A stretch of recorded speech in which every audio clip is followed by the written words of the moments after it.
Abby, my partner doesn't make me feel like a priority.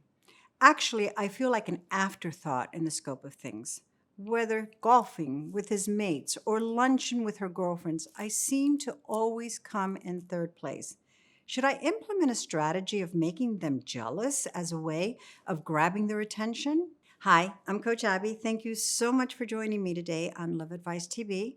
Love Advice TV is a channel that has been created exclusively for you to assist you in navigating any relationship challenges which often accompany a breakup. Is making a partner jealous an effective tool to get them to notice you? Yes and no.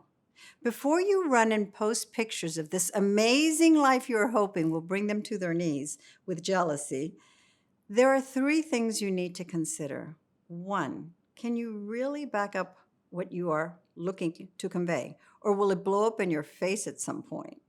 Two, does your partner have attachment issues, or are they simply not interested to take the time to cultivate the relationship to the level you are looking for? And three, you need to convey that they too are not your priority. Fill your days with exciting things to do. Don't be so available. So let's go to number one. One thing is posting pictures with friends having an amazing time, which I highly suggest you do. And another is a make-believe prop of a gorgeous woman or an extremely handsome man by your side, as if you were an instant couple. When you do this, you position yourself to questioning of who they really are. Where did you meet them? It really becomes very complicated to get your story straight and to make it sound legit. Also, I am a firm believer that if such a person does really exist and they are truly interested in you, is it fair to flaunt them in social media as if you were an item when you only want to make your partner jealous? There's a fine line between making someone jealous and staging a moment. Two, if your partner is simply not ready to make a commitment, why would you look to make them jealous and manipulate an outcome? When we force someone, even subliminally, into making a decision, it usually backfires. It's always preferable to attract them into choosing you as the priority rather than forcing them by manipulating a situation. Number three, mirror their behavior. Fill up your schedule.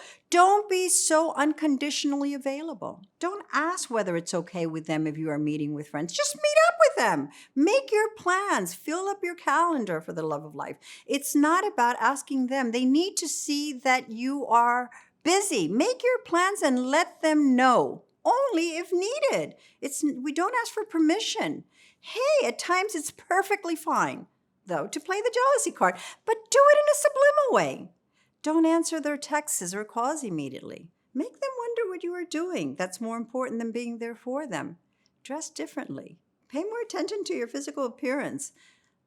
One thing that is probably inappropriate but works, laugh at their friends' jokes. This one is, for whatever reason, very effective. They become very competitive within their own teams. Bring up a childhood friend that they don't know about. Stop reaching out and texting.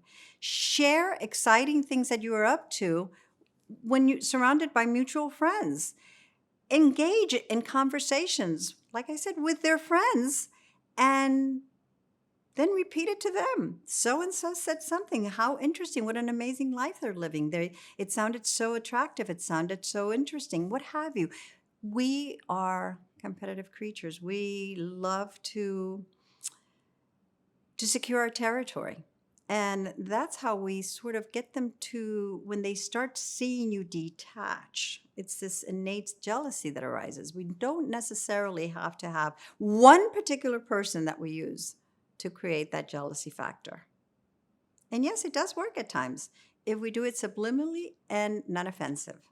I invite you to book a coaching session with me to strategize in the best way you can position yourself to become a priority in their lives.